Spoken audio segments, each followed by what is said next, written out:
Om Namo Bhagavate Vasudevaya. Om Namo Bhagavate Vasudevaya. Om, I bow to the Lord Vasudeva. Joy to you, friends. We're talking about yoga and the initial teachings of yoga, dealing with pranayama. And this is the path that will help you to break the shackles of karma, as Krishna says in the Bhagavad Gita. It's a very important thing to mix with people whose consciousness goes upward. Even though everything is essentially neutral, it depends on how you react to make it seem positive or negative. And so you must be positive. You're trying to raise your consciousness toward God. When we're talking about finding that even point between pleasure and pain, that middle point is not apathy. That middle point is not dullness. It is that which will help you to rise. The middle point of your body is your spine, and the sushumna in the spine, which takes your energy and the kundalini up to the top of the spine. I was in New York a few years ago, and I went to the Joffrey Ballet, thinking this might be an interesting experience. Well, it was very interesting, but in a negative way. Whoever developed this particular philosophy behind this dance had the idea that every creative act should lead to a new creative act, should lead to a new creative act. And so the dance kept evolving from one movement into the next movement and the next movement.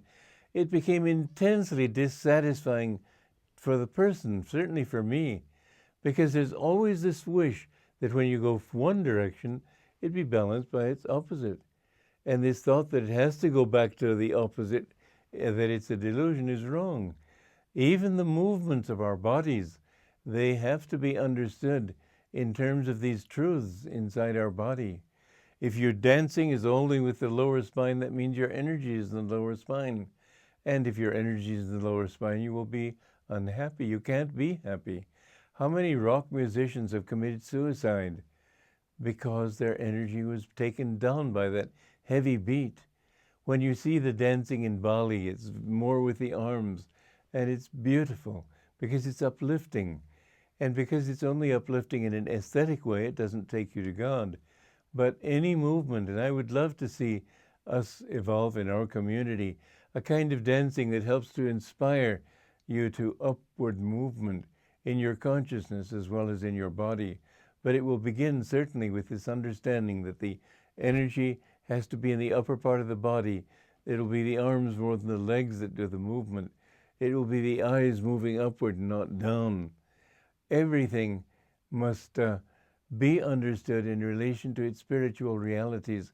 If you look at art, if you look at anything in this world with this vision, you see that all around you there are things that suggest being centered, suggest raising your consciousness, suggest making yourself peaceful, and there are downward flows. You can see just from people's movements, from their gestures, from the words they use, everything will indicate their state of consciousness. And if you can understand this, then you can understand how to get control over your own body. Be refined in your consciousness. Why should you be refined? Well, because you'll be happier.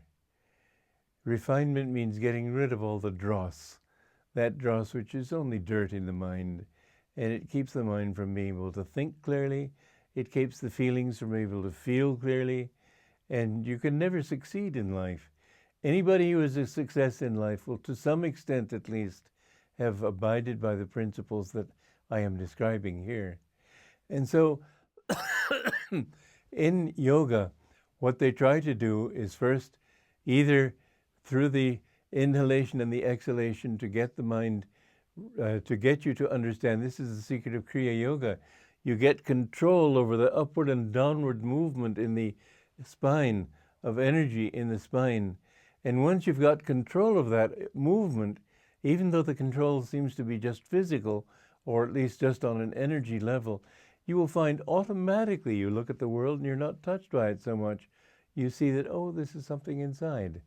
I appreciate it in myself, not outside.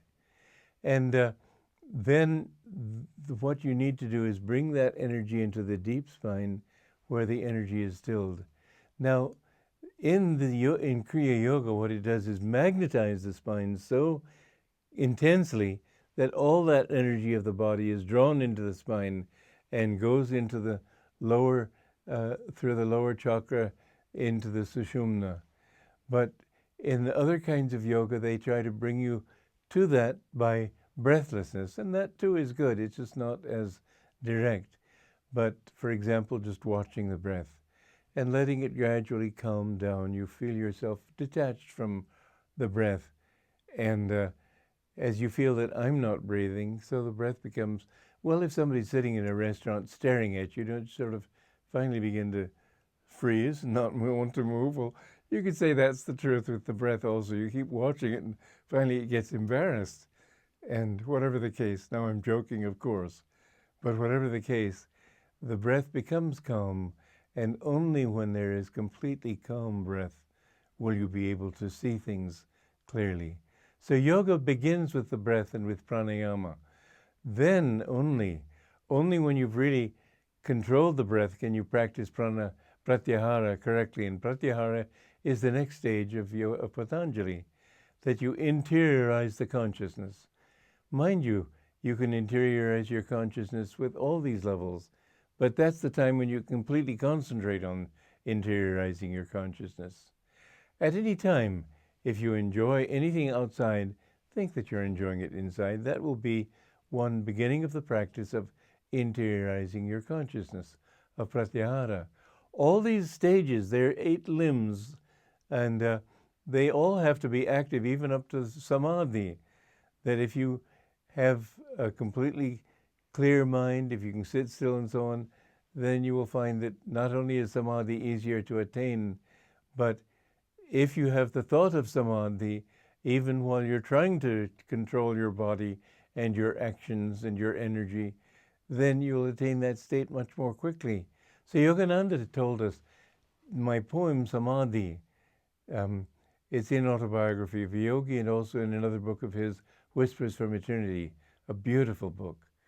And he said, memorize that poem, recite it every day, and you will see that bit by bit, that will stir deeper than conscious memories in your soul and help you to come more quickly to that.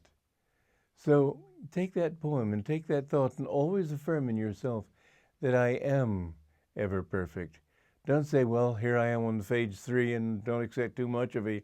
Think in terms of those things. Think in terms of pranayama when you're being honest and truthful and all the rules of yama and niyama. Think of it when you're, think of pratyahara when you're doing those things. Think of samadhi when you're doing these. All these are to be practiced all the time, but perfected at a certain stage. So anyway, these are little dips into the great teaching of yoga. I'm not going to teach it at length here, but I do want to give a certain foundation in it so you'll know what we're talking about. Joy to you.